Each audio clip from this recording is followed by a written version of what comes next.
अखंडम सच्चिदानंदम अवांग मनसगोचरम आत्मानम अखिलाधारम आश्रये भीष्ट सिद्धये। আমরা অজ্ঞানের বিষয়ে চর্চা করছিলাম এবং যে বিষয়গুলি দেখছিলাম অজ্ঞানের ক্ষেত্রে, সেটি হলো অজ্ঞান কাকে বলে। আর তাছাড়া আরেকটা কথা, পুরো প্রসঙ্গটা কিন্তু অন্য জায়গার থেকে শুরু হয়েছে। মানে প্রসঙ্গটি কিন্তু অজ্ঞান বিষয়ক ছিল না। প্রসঙ্গটা কি ছিল আগে ওটা একটু রিক্যাপ করে নিই। প্রসঙ্গ এই ছিল যে এই যে সাধন চতুষ্টয় সম্পন্ন অধিকারী, সে শ্রোত্রিয় ব্রহ্মনিষ্ঠ গুরুর কাছে যায় এবং তার কাছে গিয়ে সে এই ব্রহ্মজ্ঞানের উপদেশ লাভ করে এবং গুরুর কাজে লাগবে এমন কিছু বস্তুও নিয়ে যায়। সমিত পাণিহি স গুরু মেবাভিগচ্ছেত, এটি একটি বিধি বলছেন শাস্ত্র, এইভাবে যাওয়া উচিত। তারপরে যেটা বলা হচ্ছে, স গুরু পরম কৃপয়া অধ্যারোপ অপবাদ ন্যায়েন এনম উপদিশতি। তো অধ্যারোপ অপবাদ, যাকে আমরা বলে থাকি সুপার ইম্পোজিশন আর রিসেশন, এই অধ্যারোপ অপবাদকে ব্যবহার করবে গুরু, করে তিনি উপদেশ করবেন শিষ্যকে। কেমন অধ্যারোপ অপবাদ? असर्पभूतायां रज्जौ सर्पारोपवत् वस्तुनि अवस्तु आरोपः अध्यारोपः।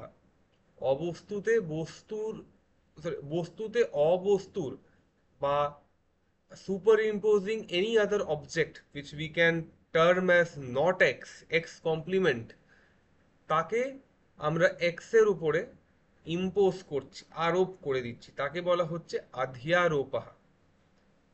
অধ্যারোপः। বেশ। তারপরে তারপরে প্রশ্ন হবে, আচ্ছা বস্তুনি অবস্তু বলা হয়েছে, বস্তুতে অবস্তুর আরোপ। তারপরে বলা হচ্ছে বস্তু কি? সচ্চিদানন্দম অদ্বয়ম ব্রহ্ম অজ্ঞানাদি সকল জড় সমূহ অবস্তু। বেশ।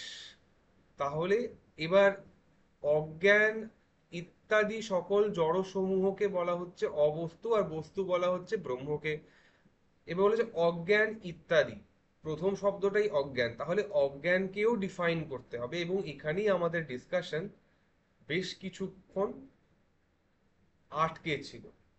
অজ্ঞানম তু সদসদভ্যাম অনির্বচনীয়ম ত্রিগুণাত্মকম জ্ঞান বিরোধী ভাবরূপম यत्किंचित इति वदन्ति अहम अज्ञ इत्यादि अनुभवात् देवात्मशक्तिं स्वगुणैः निगूढ़ाम श्वेताश्वतरोपनिषद 1:3 इत्यादि श्रुतेश्च।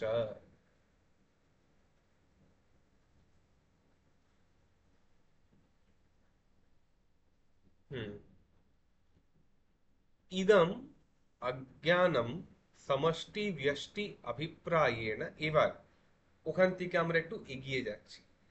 ইদম অজ্ঞানম সমষ্টি ব্যষ্টি অভিপ্রায়েণ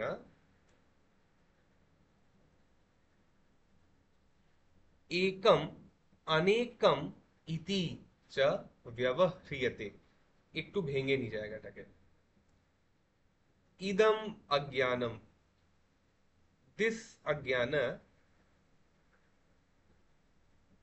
সমষ্টি এবং ব্যষ্টি বা in the sense of individual I and collective C. সমষ্টি বা ব্যষ্টি এবং সমষ্টি, রাদার আমার ওইভাবে বলা উচিত, সমষ্টি এবং ব্যষ্টি, তাহলে সেটা হচ্ছে কালেকটিভ অ্যান্ড ইন্ডিভিজুয়াল। সমষ্টি ইজ কালেকটিভ, ব্যষ্টি হচ্ছে ইন্ডিভিজুয়াল।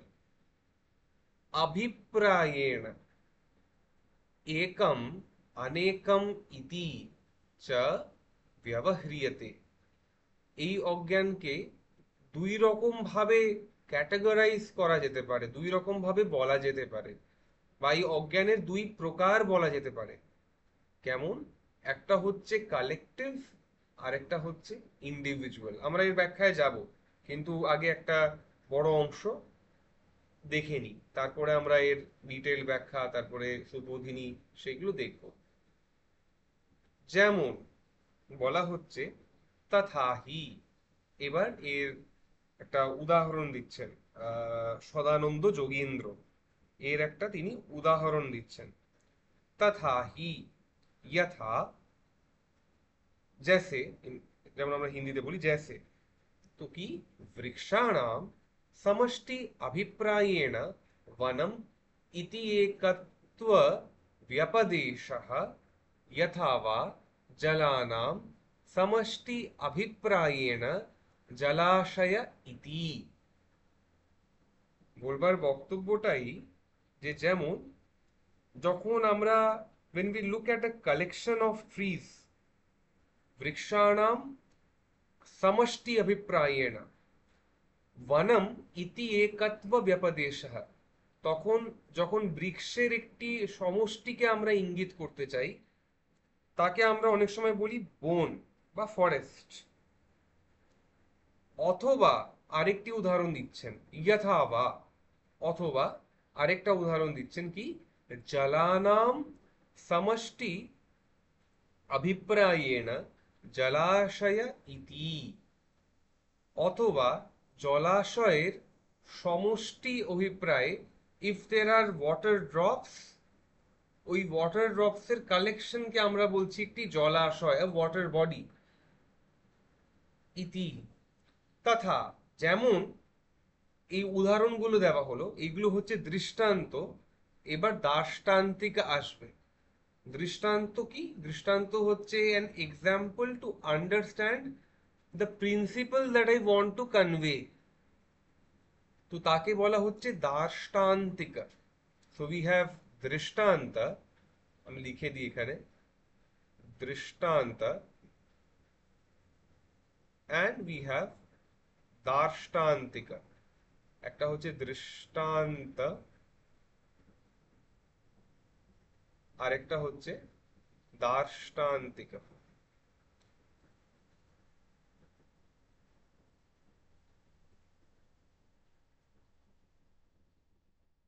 দার্ষ্টান্তিকা,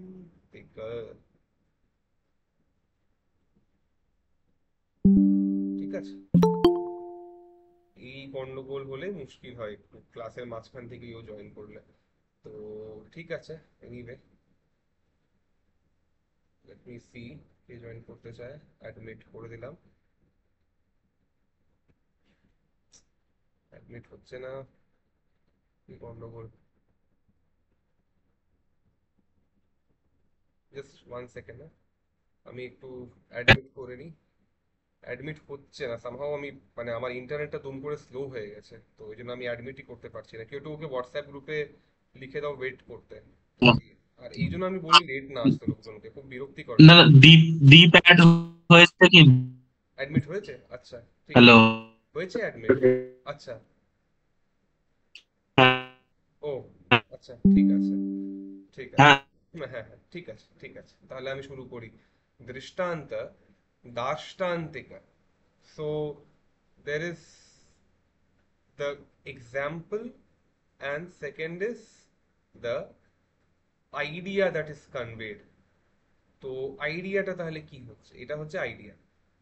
তো আগে জলের সমষ্টিকে বলা হচ্ছে জলাশয়, জলের বিন্দুর সমষ্টিকে বলা হচ্ছে জলাশয়। আর জলের, আশা করছি আমার স্ক্রিন দেখা যাচ্ছে।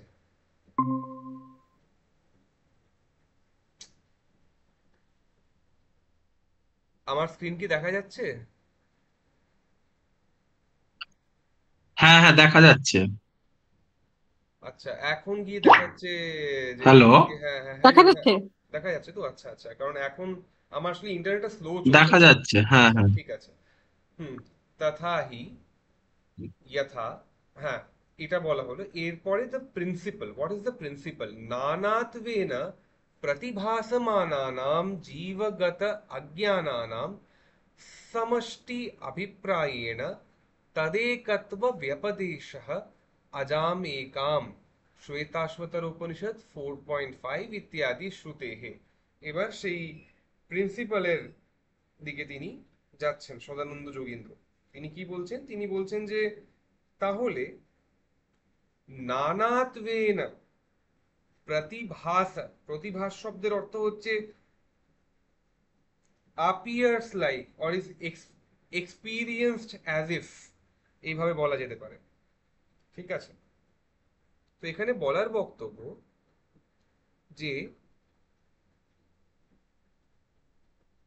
যেমন ওখানে অজ্ঞান শব্দটা ব্যবহার হয়েছে, অজ্ঞান শব্দটা ব্যবহার হয়েছে in the sense of a singular item, যখন আমরা অজ্ঞানের ডেফিনিশন দেখছিলাম। এখানে বলা হচ্ছে ঠিক সেইভাবেই বহু জীব আছেন, বহু জীবের বহু রকমের অবিদ্যা আছে, যেটা আমরা আগের সেকশন মানে সেশনসেও ডিসকাস করেছি। বহু জীবের বহু প্রকারের আছে অবিদ্যা। কেমন? যেমন একই বস্তু অন্ধকারে দুইজনের দুই রকম লাগতেই পারে, খুব স্বাভাবিক, তাতে কোনো সমস্যা নেই। আমরা এই বিষয় নিয়ে বিশদে আলোচনা করেছি। তাহলে অজ্ঞানও তাহলে বলতে পারো বিভিন্ন রকমের, এরকম বলা যেতে পারে। কিন্তু ওই কালেকটিভ অজ্ঞানকে, if I sum all of this অজ্ঞান, বা যদি আমি বলি যে এই যে যতগুলো জীব, এদের অজ্ঞানকে যদি আমি একটা মানে দেবদূতির অজ্ঞান, সুমঞ্জয়ের অজ্ঞান এইভাবে ডিফাইন না করে, if I want them to be defined or want them to be termed collectively, তাহলে সেটাও করা যেতে পারে। এবং সেই ক্ষেত্রেও অজ্ঞান শব্দটা একটা সমষ্টি বা কালেকটিভকে ইন্ডিকেট করতে পারে। দ্য কালেকটিভ অবিদ্যা অফ অল জীবাস, দ্য কালেকটিভ অবিদ্যা অফ অল জীবাস। ঠিক আছে, এই কথাটা বলা হচ্ছে। এবং আরেকটা কথা বলা হচ্ছে, প্রতিভাসমান। প্রতিভাসমান, এই অজ্ঞান যে সৎ অসৎ থেকে বিলক্ষণ এবং অনির্বচনীয় এবং মিথ্যাও বটে, এইটা আমরা আগে দেখে নিয়েছিলাম। এবং মিথ্যা is one thing that appears as a pratibhasa. It does not exist as Brahman, but it comes to our experience. এটা আমাদের অনুভবে আসে। প্রতিভাস, এই শব্দটা খুব গুরুত্বপূর্ণ। প্রতিভাস, প্রতিভাত হয় আমাদের কাছে, আমাদের অনুভবে আসছে। কিন্তু যেই নাকি জ্ঞান লাভ হচ্ছে, বলা হচ্ছে যে সেই অজ্ঞানের সত্তা সেখানে মিটে যাচ্ছে, বা সেখানে অজ্ঞানের নাশ হয়ে যাচ্ছে। এই কথাটা আমরা দেখেছিলাম। এবার কেন এই কথাগুলো বলা হচ্ছে? কারণ একত্ব ব্যপদেশা কোথায় আছে? অজামেকাম ইত্যাদি শ্রুতেহে। এই যে শ্রুতিটা আছে, অজামেকাম লোহিত শুক্ল কৃষ্ণাম বলে একটি মন্ত্র আছে, সেখানে অবিদ্যাকে বলা হয়েছে আজাম। আজাম শব্দটা হচ্ছে বিগিনিংলেস, অবিদ্যার কোনো আদি নেই। এটাও আমরা গত ক্লাসে দেখেছিলাম যে জাস্ট লাইক ব্রহ্মন, অবিদ্যা অলসো ইজ অনাদি। কিন্তু অবিদ্যার নাশ হয়, অবিদ্যার নাশ হয়। তো আজাম, আজা, এর জন্মই হয়নি, তো ওই জন্যই অনাদি। এবং আজাম শব্দটা হচ্ছে স্ত্রীলিঙ্গ, আর এবং এটা হচ্ছে একবচন, সো একটাকে ডিনোট করছে। তার মানে অনেকগুলো অজ্ঞানকে ডিনোট করা হচ্ছে না। আজাম। তারপরে বলা হচ্ছে একাম, বলা হচ্ছে একাম। একাম শব্দ দিয়ে আরো স্পষ্ট হলো এই শ্রুতিতে যে একটা বলা হয়েছে। ঠিক আছে, এবার এই অজ্ঞানের অন্যান্য বিষয়গুলো আমাদেরকে দেখতে হবে। তো এইটা খুব ক্লিয়ার হলো যে why did আমরা আগের ক্লাসে দেখেছি যে আমি ব্রহ্ম, সবাই ব্রহ্ম ঠিক, কিন্তু কেউ নিজেকে শ্রীময়ী হিসাবে জানছে, কেউ নিজেকে দেবদূতী হিসাবে জানছে, কেউ নিজেকে দীপ বা সুমঞ্জয় হিসেবে জানছে। সবাই ব্রহ্ম হলেও that means, or does that indicate অবিদ্যা ইজ মেনি? এটা হচ্ছে প্রশ্ন। Or is it one? কারণ শ্রুতিতে বলা হচ্ছে আজাম একাম, it is beginningless, that's fine. It is একাম, ইট ইজ সিঙ্গুলার, এবং আজাম শব্দটাও একবচনান্ত। কাজেই তখন প্রশ্ন উঠছিল যে অবিদ্যাকে তাহলে কি, মানে মানে আমি বুঝছি যে আমি আমাকে একভাবে চিনছি, ডিসপাইট মি বিং ব্রাহ্মণ, দেবদূতি বিং ব্রাহ্মণ, আমি দেবদূতিকে ব্রহ্ম হিসাবে চিনছি না। দেবদূতি নিজেকে, আমি আমি এই এক ব্রহ্মকে আমি চিনছি as সুমঞ্জয়, ওই সেই ব্রহ্মকে দেবদূতি চিনছে অ্যাজ দেবদূতি।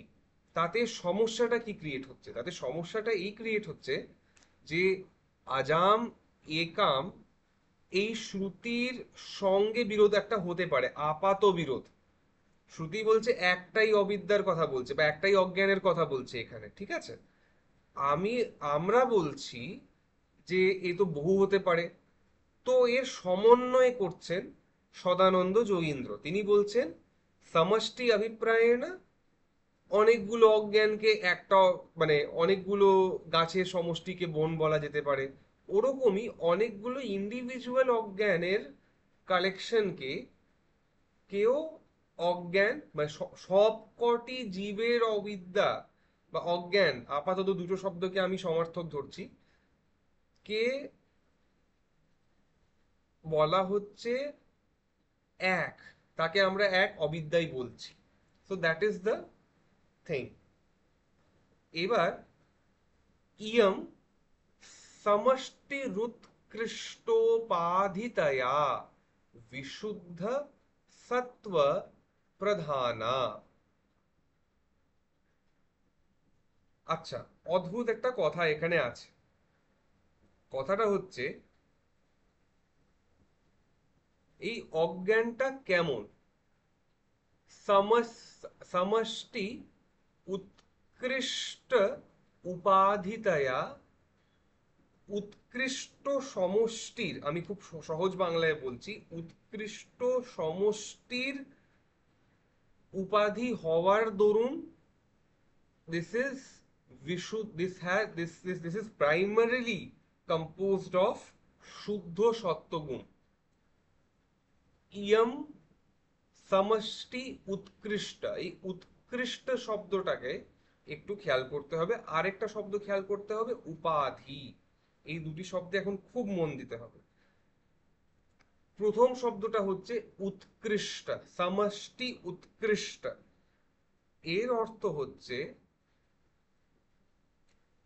স্বামীজি এখানে যেটা করেছেন, মানে Swami Nikhilanandaji, he is calling it as perfection, of it being associated with perfection. এই কথাটা বলছেন উৎকৃষ্টকে। বলবার বক্তব্য এই হচ্ছে যে আমি যদি, তো বেসিক্যালি সবকিছুই ব্রহ্ম, আমি লিখছি এখানে, ঠিক আছে, এভরিথিং ইজ ব্রাহ্মণ, এবং এই ব্রহ্মকে আমি খণ্ড খণ্ড চিনছি, অখণ্ড চিনছি না। এক ব্রহ্মকে আমি 5 ফিট 7 ইঞ্চের বা 8 ইঞ্চের দেবদূত হিসাবে চিনছি, আবার দ্বীপ হিসেবে চিনছি যে কলকাতায় থাকছে, আরেকজনকে চিনছি সে ব্যাঙ্গালোরে থাকছে, আমি থাকছি চেন্নাইয়ে। অথচ বলছি যে এই ব্রহ্ম, এর কোনো অবধি নেই, এর কোনো লিমিটেশন নেই, কিন্তু একে আমি খণ্ড খণ্ড ভাবেই তো চিনতে পারছি, ঠিক আছে? তো এই যে খণ্ডভাবে চেনা, এবং চেনা এইভাবে যে একটি বিশেষ ব্যক্তি who was born in time and will die in time, এইভাবে ব্রহ্মকে আইডেন্টিফাই করা, এই ব্রহ্মকে যখন আমি এইভাবে চিনছি, এখন উপাধির ডেফিনিশন আমরা পরে দেব, আবার আমরা এই বিষয়ে ঢুকবো, কিন্তু উপাধির আপাতত একটা definition, that by which the unlimited is limited, unlimited is limited, এইভাবে আপাতত দেখতে পারো। এর আরো ভালো ফর্মাল ডেফিনিশন আছে ফিলোসফিতে উপাধির, কিন্তু আপাতত এই ডেফিনিশন নিয়ে আমরা কাজ করছি। আনলিমিটেড ইজ লিমিটেড বাই উপাধি, এখানে আমি লিমিটেড লিখে দিই, বাই উপাধি। এই যে এটা হলো, বলবার বক্তব্য কি, বিশুদ্ধ ব্রহ্ম যাকে এখানে উৎকৃষ্ট বলা হচ্ছে, সো দেবদূতি একটা জীব, দ্বীপ একটা জীব, আমি তুমি আমরা সবাই একটা করে জীব, এদের কালেকশন হচ্ছেন ব্রহ্ম। এই ব্রহ্মে কোনো উপাধি নেই, এর কোনো আদি নেই, অন্ত নেই। বলা যায় না যে ব্রহ্ম অমুক জায়গা আছে আরেক জায়গা নেই, এরকম বলা যায় না। কিন্তু এই ব্রহ্মকে আমি একটা সীমিত ব্যক্তি হিসাবে চিনছি, একটি বিশেষ জিনিসের সঙ্গে ব্রহ্মের সংশ্লিষ্টি দেখতে পাওয়ার জন্য, তাকে বলছি উপাধি। আর এক্ষেত্রে সেই উপাধিটা হচ্ছে অবিদ্যা। এবং বলা হচ্ছে যে যেহেতু যেহেতু এই ব্রহ্মের সঙ্গে, এই বিশুদ্ধ ব্রহ্মের সঙ্গে উপাধি রূপে সংশ্লিষ্ট আছেন এই অজ্ঞান বা এই অবিদ্যা, তাকে বলা হচ্ছে বিশুদ্ধ সত্ত্ব প্রধানা। এতে মূলত কি গুণ আছে? এতে মূলত বিশুদ্ধ সত্ত্ব আছে। আমরা আগে কি দেখেছিলাম, যে ত্রিগুণাত্মক, তিনটে গুণই আছে, কিন্তু বিশেষভাবে কোনটা আছে বা কোনটা বেশি পরিমাণে আছে, সেটা হচ্ছে বিশুদ্ধ সত্ত্ব, হ্যাজ এ প্রিপন্ডারেন্স অফ পিওর সত্ত্ব।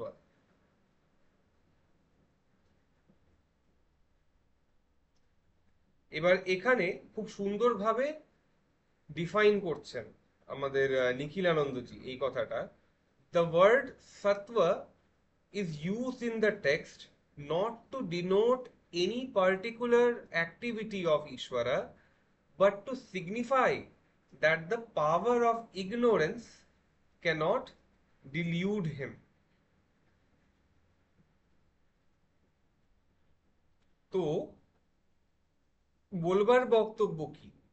বলবার বক্তব্য এই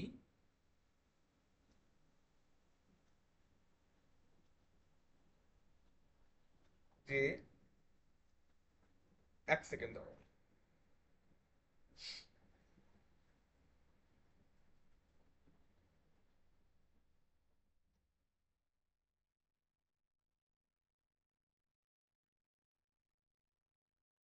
হুম, এখানে যেটা বলবার বক্তব্য, যে ইয়ম সমষ্টি উৎকৃষ্ট উপাধিতয়া বিশুদ্ধ সত্ত্ব প্রধানা। তো এখানে সত্ত্ব প্রধানা বলা হচ্ছে এই অবিদ্যাকে। আচ্ছা, আবার আরেকটা কথা যেটা এখানে স্বামীজি বলছেন, এই বিষয়ে বলে রাখি, and then we will come to a much more detailed discussion on what is অবিদ্যা। কিন্তু এই কথাটা এখানে বলে রাখা দরকার, যে স্বামীজি এখানে ডিফাইন করছেন ঈশ্বরা, দ্যাট ইজ ব্রাহ্মণ associated with the aggregate of ignorance, has three qualities, সত্ত্ব রজস অ্যান্ড তামস। ঠিক আছে?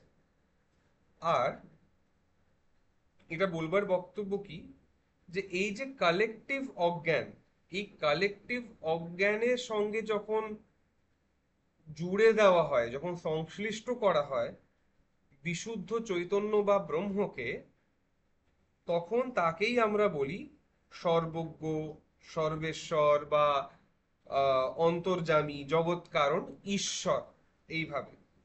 এবং এই সমষ্টি অজ্ঞানের দ্বারা,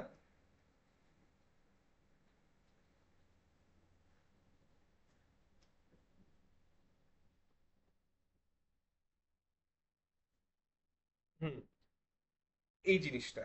আর এবার এর আমরা ব্যাখ্যায় যাব, এর ব্যাখ্যা কি হবে। তো হ্যাঁ, এক সেকেন্ড। তো আমাদেরকে কতগুলো শব্দ এখানে দেখতে হবে। একটা হচ্ছে আজাম একাম লোহিত শুক্ল কৃষ্ণাম। এরপরে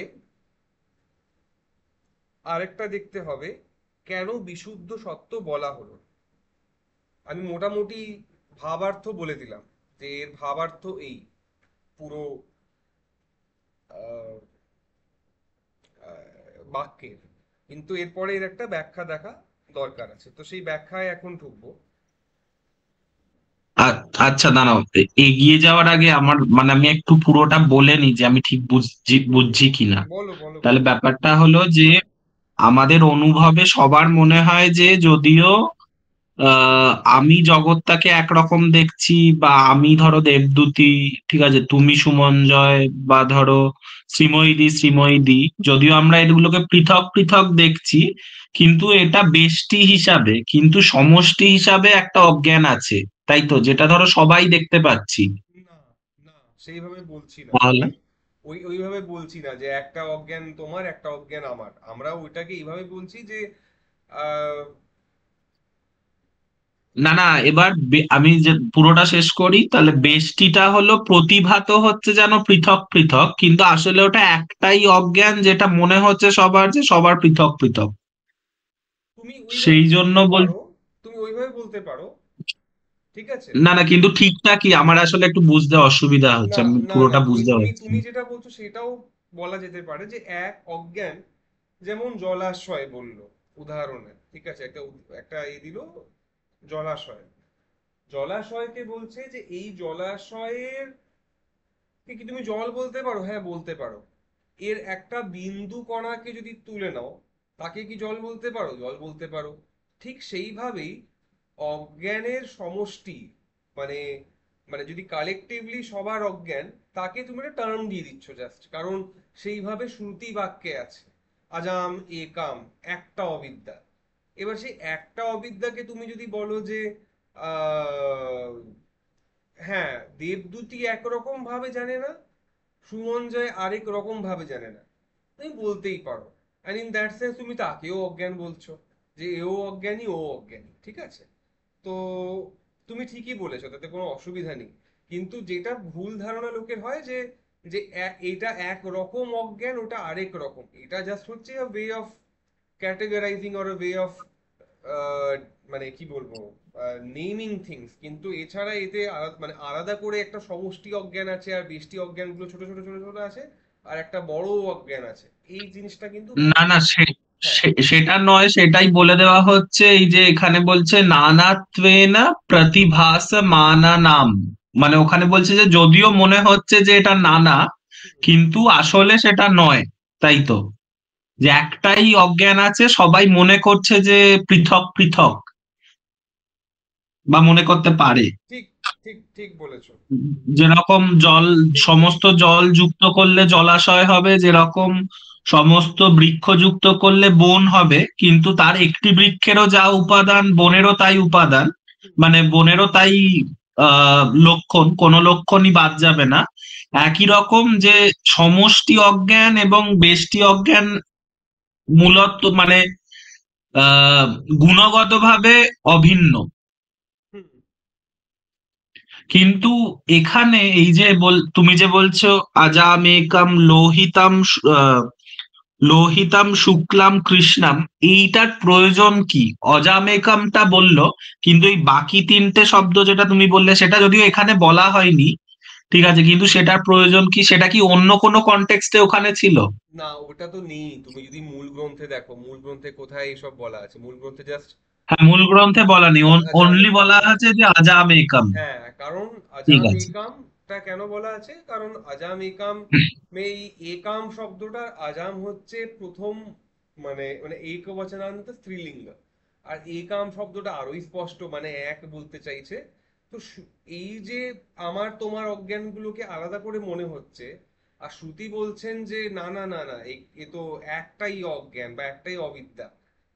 এর সঙ্গে তাহলে কি করে আমার তোমার অনুভবের অজ্ঞানের একটা সঙ্গতি বসানো যায়? তখন ওই বেষ্টি সমষ্টির কথাগুলো এলো।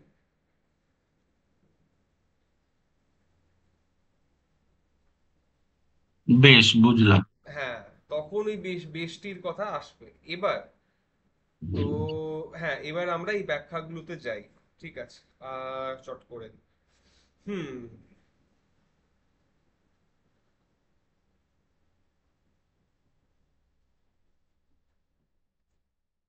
এবার যেটা বলা হচ্ছে যে শ্রুতি কি বলেছিলেন, আগের সেন্টেন্সে আমরা যাই।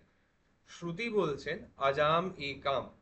তারপরে তোমাকে বললাম যে লোহিত শুক্ল কৃষ্ণাম বলেও একটি শব্দ এসেছে। এবার লোহিত শুক্ল কৃষ্ণাতে আমরা যাচ্ছি না, কিন্তু যেই কথাটা এখানে বলা দরকার সেটা হচ্ছে যে এই শ্রুতিও কখনো সখনো হ্যাঁ মানে এক অবিদ্যা এই কথা বলেছেন। আচ্ছা,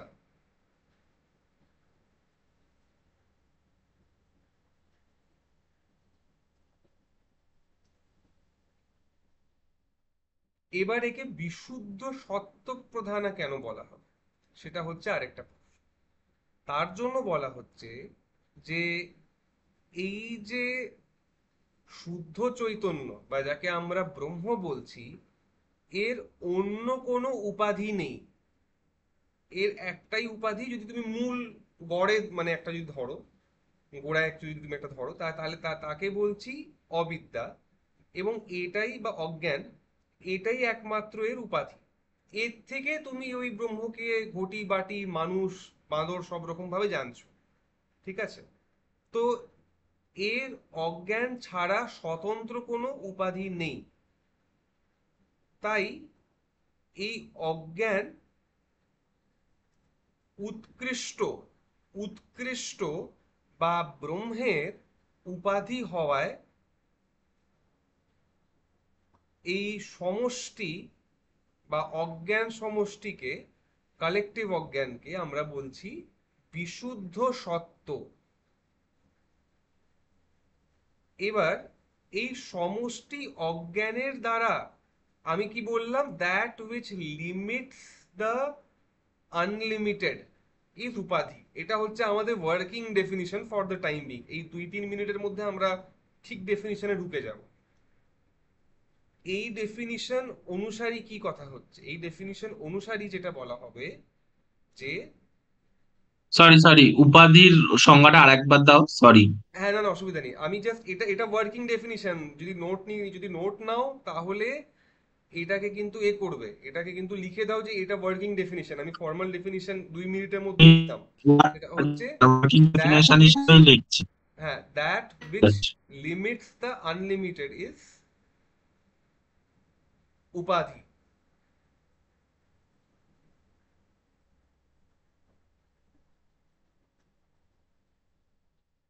ঠিক আছে? আমি হ্যাঁ লিখে, হ্যাঁ, হ্যাঁ, বুঝলাম। এটা আপাতত লিখে রাখো। কিন্তু এটা ওয়ার্কিং ডেফিনিশন, এর থেকে অনেক বেটার ডেফিনিশন আমরা এক্ষুনি আসবো। Just wait for couple of minutes. তো সেটা হচ্ছে যেমন, এবার বলা হচ্ছে যে এই শুদ্ধ ব্রহ্মে যখন উপাধির ছোঁয়া লাগবে তখন তাকে কি বলবো, তাকেই তখন বলা হচ্ছে সর্বজ্ঞ, সর্বেশ্বর, অন্তর্যামী, জগৎ কারণ, ঈশ্বর ইত্যাদি। এবং মনে করো বেদান্ত সারের প্রাথমিক দিকের ডিসকাশন আমরা বলেছিলাম ব্রহ্মের স্বরূপ লক্ষণ আর তটস্থ লক্ষণ। ঠিক আছে? স্বরূপ লক্ষণ বলেছিলাম সৎ চিৎ আনন্দ, আরেকটা বলেছিলাম তটস্থ কারণ।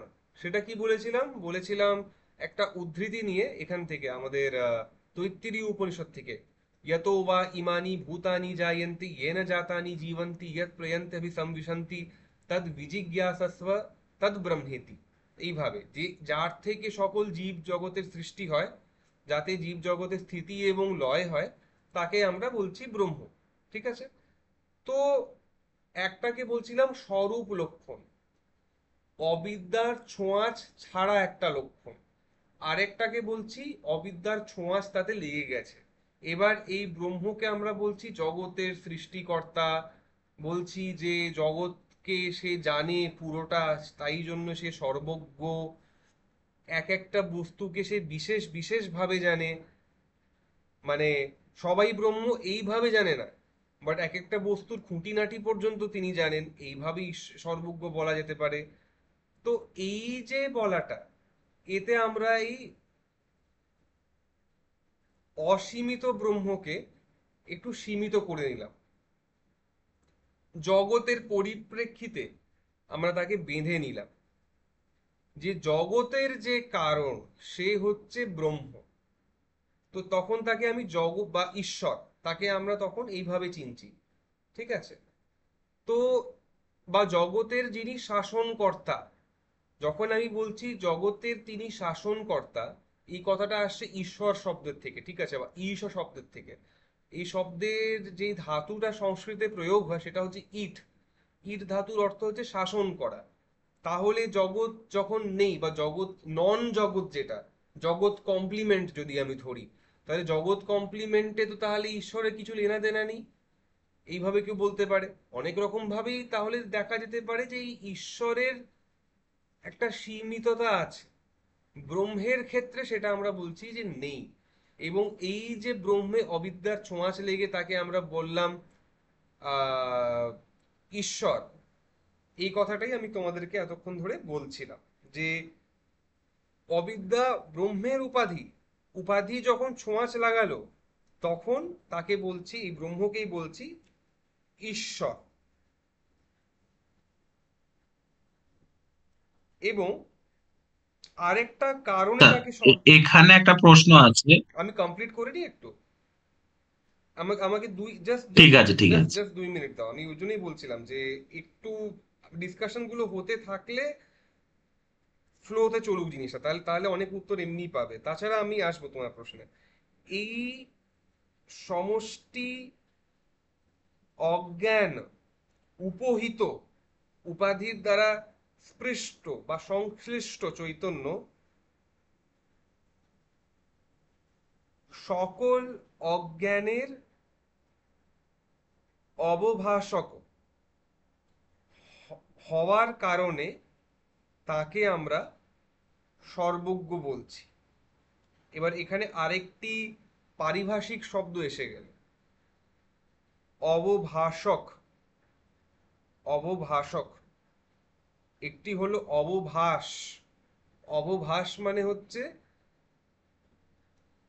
একটা জিনিসের উপরে আরেকটা জিনিসের আরোপ হয়ে যাওয়া, বা ওইভাবে তাকে বোধ করা, ঠিক আছে? এবার যে এই অবভাস যার উপরে হয়েছে তাকে বলা হচ্ছে সর্বজ্ঞ। এবং এর জন্য শ্রুতি বাক্য আছে, ইহ সর্বজ্ঞ সর্ববিদ, মুন্ডক উপনিষদে।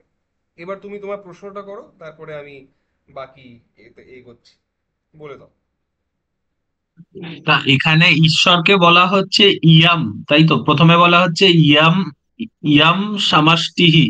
তা ইয়াম এখানে তো বোধহয় ক্লিব লিঙ্গ, তাই তো? মানে এটা পুং বা স্ত্রীলিঙ্গ বলা হচ্ছে না। কোথায় কোথায় ইয়ম আমি দেখছি না। এই যে যখন শুরু হচ্ছে ইয়াম সামাষ্টি উৎকৃষ্ট উপাধিত্যায়া বিশুদ্ধ সত্ত্ব প্রধানা, আগেরটা। হ্যাঁ, প্রথম শুরু হচ্ছে যখন না না, ইয়াম এখানে এখানে অজ্ঞান। এখানে তো ঈশ্বরের কথা হচ্ছেই না, এখানে তো কথা হচ্ছে অবিদ্যার। আমরা তো অবিদ্যাকে আচ্ছা, বলছি বিশুদ্ধ তাহলে সত্য প্রদান, আমরা তো এখানে ঈশ্বর বলছি না। অবিদ্যার যে, আচ্ছা তাহলে কিন্তু এটা ক্লিব লিঙ্গ, রাইট? ইয়ম, না, ইয়ম লিঙ্গটা স্ত্রীলিঙ্গ। কি? এটা ইয়ামের ইয়ম লিঙ্গ কি? স্ত্রীলিঙ্গ, স্ত্রীলিঙ্গ। স্ত্রীলিঙ্গ, আচ্ছা আচ্ছা। হ্যাঁ, ওটা তোমার আচ্ছা এইভাবে আচ্ছা, চলবে, সরি। যদি যদি ইমাম বলতাম তাহলে পুংলিঙ্গ হতো, ঠিক আছে?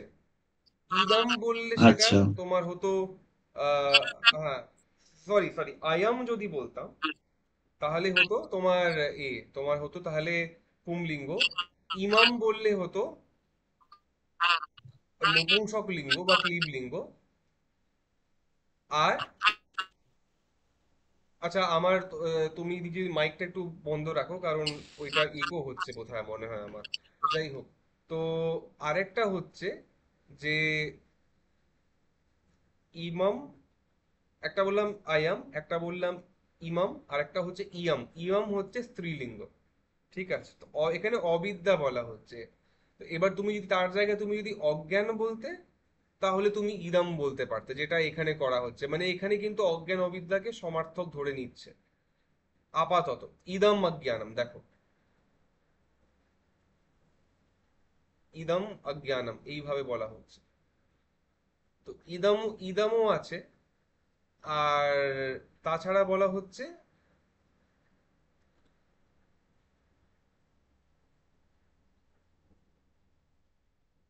আহ ইয়ম। তো ইয়মটা হচ্ছে অবিদ্যার জন্য। যাই হোক, এরপরে এই জায়গাটাতে ঢুকি। এবার উপাধি শব্দের যে তাৎপর্য সেটা কি? উপাধি শব্দের ফর্মাল ডেফিনিশন যদি লিখতে হয়, সেটা হচ্ছে উপ সমীপবর্তিনী আদধাতি স্বধর্মম ইতি উপাধি। যা সমীপবর্তী কোনো পদার্থে নিজের ধর্ম আধান করে বা চাপিয়ে দেয়, তাকে বলছি উপাধি। যেমন ধরো, যদি তুমি একটি আয়না নিয়ে বসো এবং আয়নাটাতে নোংরা আছে, এবং সেই নোংরা আয়নায় নিজের চেহারা দেখো, তাহলে তোমার মুখে একটি মালিন্য লক্ষ্য করা যাচ্ছে, কিন্তু সেটি তোমার মালিন্য নয়। সেটি আয়নার জন্য একটি অপরিষ্কার, আয়নার জন্য একটি মালিন্য ওখানে দৃষ্ট হচ্ছে, তাকে বলা হচ্ছে। তো সেই ক্ষেত্রে এই দর্পণটি হলো স্পষ্ট চেহারায় একটি, বা পরিষ্কার চেহারায় একটি অপরিষ্কার ভাব দেখিয়ে দেওয়ার কল্যাণে বা দেখিয়ে দেওয়ার জন্য একে আমরা বলছি যে এটি হচ্ছে উপাধি, এই আয়নাটি বা এই দর্পণটি। ঠিক আছে। আবার আরেকটি উদাহরণ যেটা খুব পপুলার, যেটা দেওয়া হয়, যে দর্পণের পাশে যদি একটি জবা ফুল থাকে,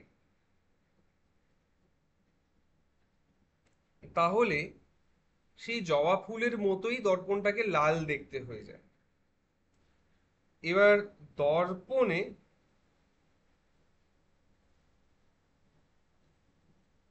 কি হচ্ছে, দর্পণ কোনো রং ছিল না, দর্পণটা এবার লাল, একটি লাল ভাব গ্রহণ করেছে, লাল লাল দেখতে লাগছে দর্পণকে।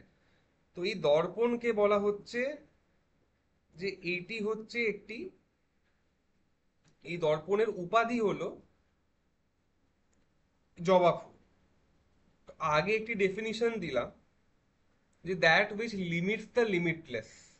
তারপরে একটি ফর্মাল ডেফিনিশনে গেলাম, উপসমীপবর্তিনী আদদাতি স্বধর্মম ইতি উপাধি। অর্থাৎ সমীপবর্তী কোনো বস্তুতে যদি সেই নিজের ধর্মকে আধান বা চাপিয়ে দেয়, তাকে বলছি উপাধি।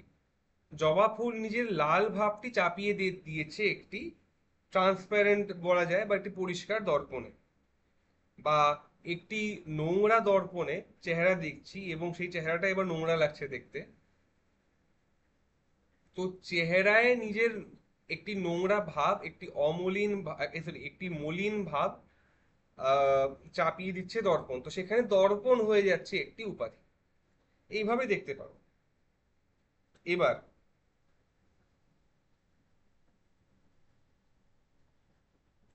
তো যেমন জবা ফুল তার সেই রক্তবর্ণ যে আয়না বা যে দর্পণ তার উপাধি, ঠিক সেইভাবেই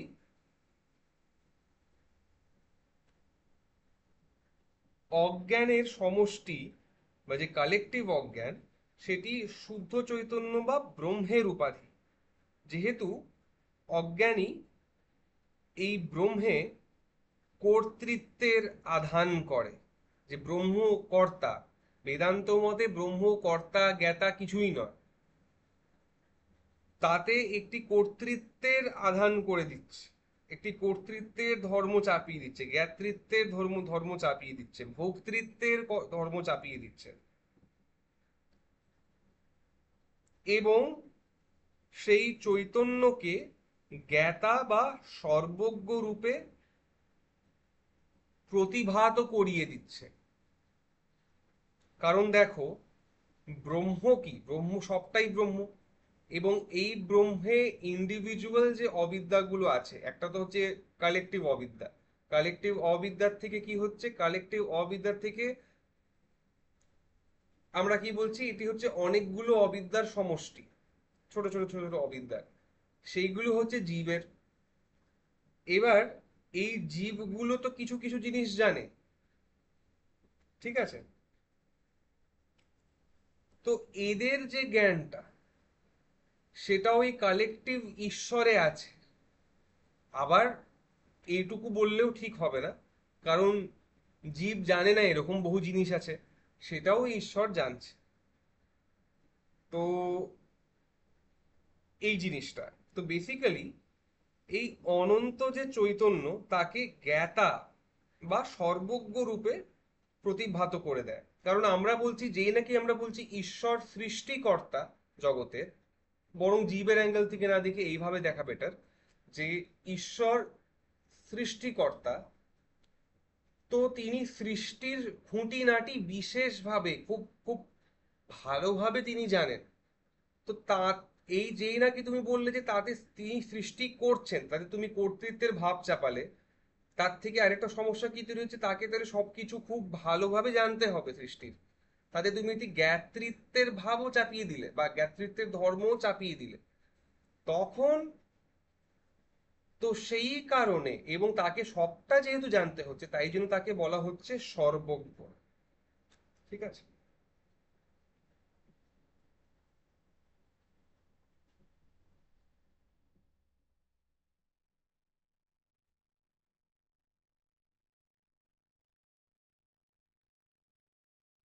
এই, এবার কারো কোনো প্রশ্ন থাকলে আমরা আহ নেব, এখন মানে প্রশ্ন নিতে পারি কিছু। এখানে কিছুক্ষণ থামি, কিন্তু তোমরা কিছু প্রশ্ন থাকলে প্রশ্নগুলো করে নাও এখন, তারপরে আমরা আবার এতে চলে যাব, এই সুবোধিনী চলে যাব। তো প্রশ্নটা আগে করে নাও।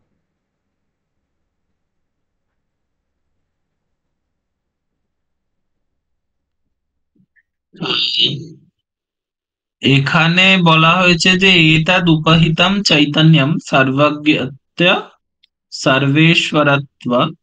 এইভাবে তাহলে যেগুলো তুমি বললে সেই একটা একটা করে আসছে, যে সর্বজ্ঞত্ব আসছে, সর্বেশ্বরত্ব আসছে, যেগুলো কোনোটাই ছিল না, কিন্তু অজ্ঞান রূপ উপাধি ব্রহ্মের মধ্যে এই সমস্ত নতুন নতুন গুণগুলো তৈরি করছে, বা তৈরি করছে বলা ঠিক হবে না, মানে প্রতিভাত করছে। হুম। ঠিক আছে। আহ কিন্তু অব্যক্ত কেন বলছে এখানে, এই দুটো নয় বুঝলাম, তো অব্যক্ত কেন বলছে? ভালো প্রশ্ন। এবার একটু, হ্যাঁ, অব্যক্ত বলছে এই কারণে, দেখো, অব্যক্ত শব্দের একটি অর্থ হচ্ছে আনম্যানিফেস্ট, বা যাকে তুমি এখনো আহ, একটি প্রকট বা খুব স্থূল রূপে তুমি যাকে দেখছো না, আমি খুব মোটা দাগের কথা এখানে বলছি। তো যখন অব্যক্ত শব্দটা বেদান্তে ব্যবহার হয়, তার একটা মানে হয় যে তিনি সৃষ্টির,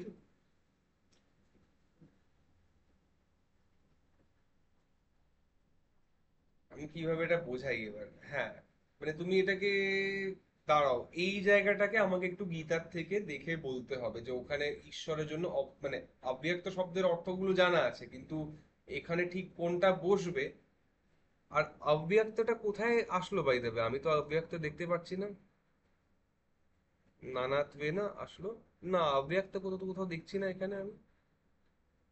না, মুহূর্ত। দাঁড়াও, এটা হলো তুমি বোধহয় ব্যাখ্যা দেখছো। না, এখানে না না, দাঁড়াও, তথাপি তুমি ওই ওখানটা যাও যেখানে ওই বিশুদ্ধ সত্ত্ব প্রধানা, আমার মনে হয় ওটা আলাদা একটা শ্লোক হিসাবে দেওয়া আছে। হ্যাঁ, এটা শেষ হলো, এর পরেরটা যাও, এরপরে কি আছে? এরপরে তো আমি ঢুকলামই না এখন পর্যন্ত। এরপরে তো আমি ঢুকলাম না। ও আচ্ছা আচ্ছা, হ্যাঁ, সরি সরি। না, আমরা আসতাম, কিন্তু আমরা ওটা দেখবো ওই জায়গাটা যে কেন তাকে অব্যক্ত তাই ভাবলাম যে এই প্রসঙ্গে অব্যক্তটা কি করে না, চলে তুমি গেল। যেহেতু এগুলো কি বলে ওটাকে, তুমি যেহেতু ওই বাদবাকি লক্ষণগুলো বললে, হুম সেই হুম। জন্য আমি, মানে সেই জন্য, এবং আমি নিজেও সেটার ব্যাখ্যা পড়ছিলাম আমি এখানে। করবো, না না, চিন্তা নেই, সেটার ব্যাখ্যা আমি করবো। যে একে অব্যক্ত কেন বলা হবে, কিন্তু ঠিক এই মুহূর্তে নয়, কারণ অব্যক্তের উপরেই কিছু অন্তত 10 মিনিট আমাদের ডিসকাশন দাঁড়িয়ে থাকবে যে কেন একে অব্যক্ত বলা হচ্ছে। ওই জন্যই আমি এই ডিসকাশনটা এখন করতে চাইছিলামও না।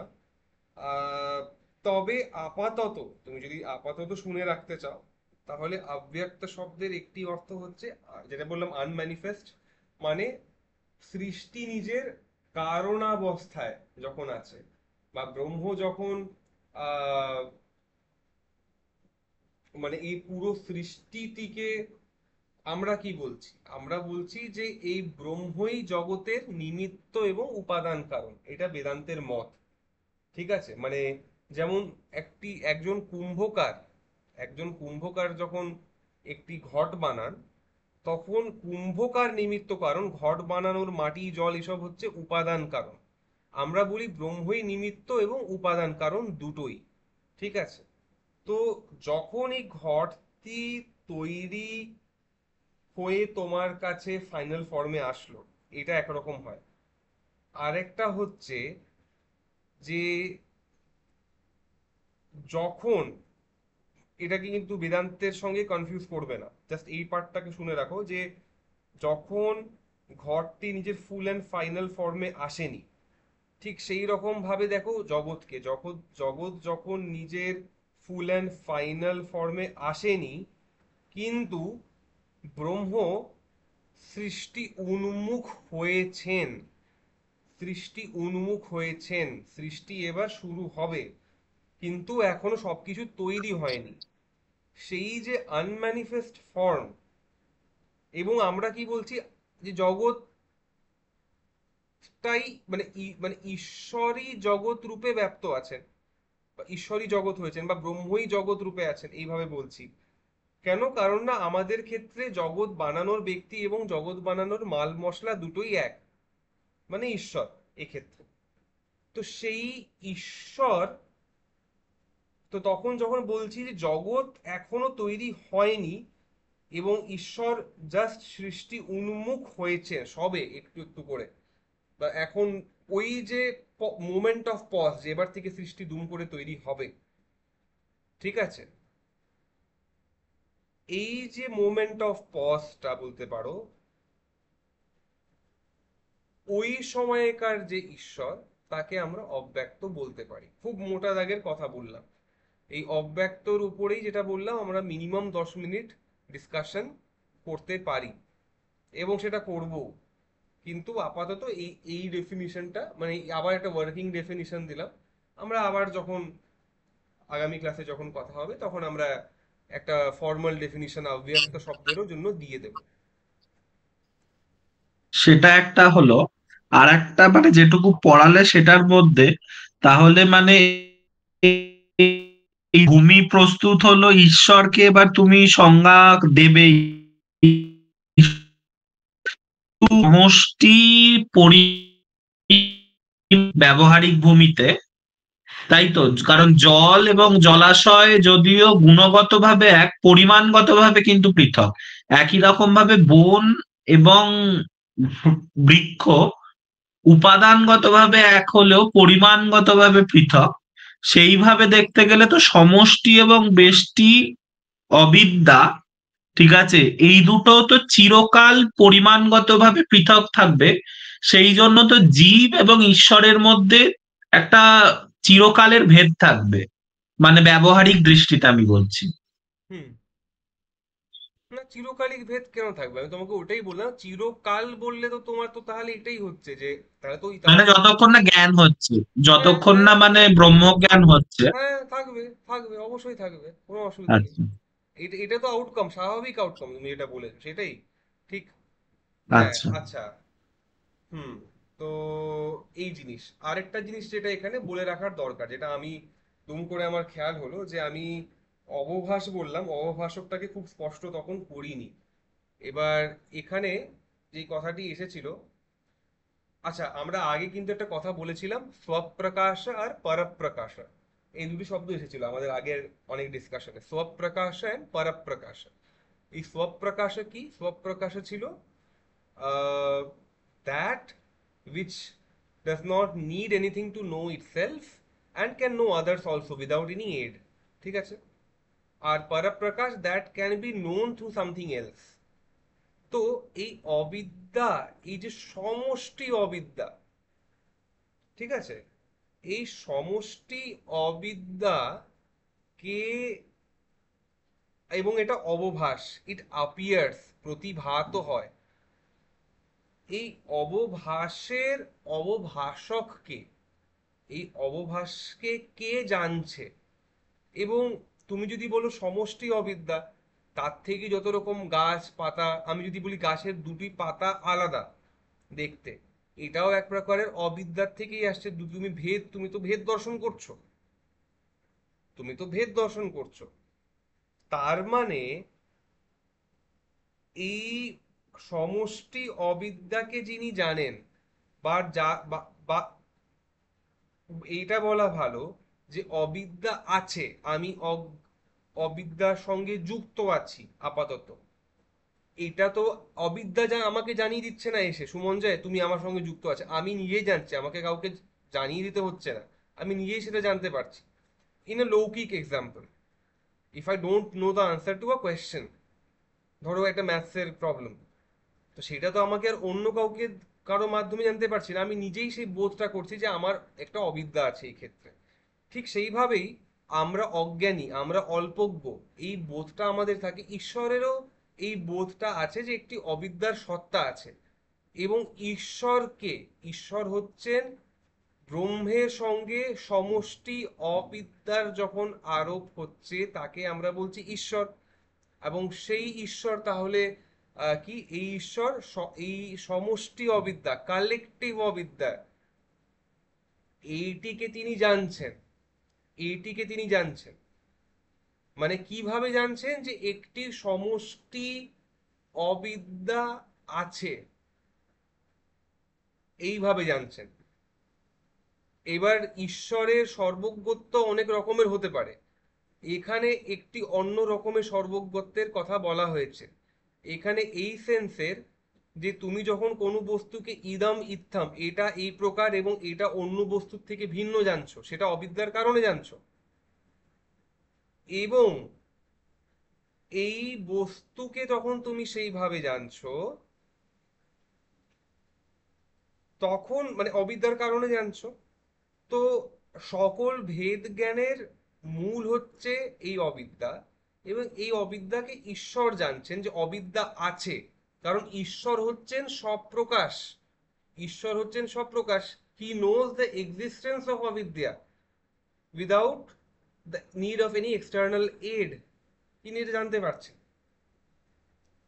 তাই জন্য, এবং সেই অবিদ্যার থেকে যেহেতু ভেদ জ্ঞান, এবং ভেদ জ্ঞান থেকে জগতের যত খুঁটিনাটি জ্ঞান, যত রকম subject knowledge, domain knowledge, physics chemistry maths তৈরি হয়, সবই, সবার পেছনেই তো ভেদ আছে না।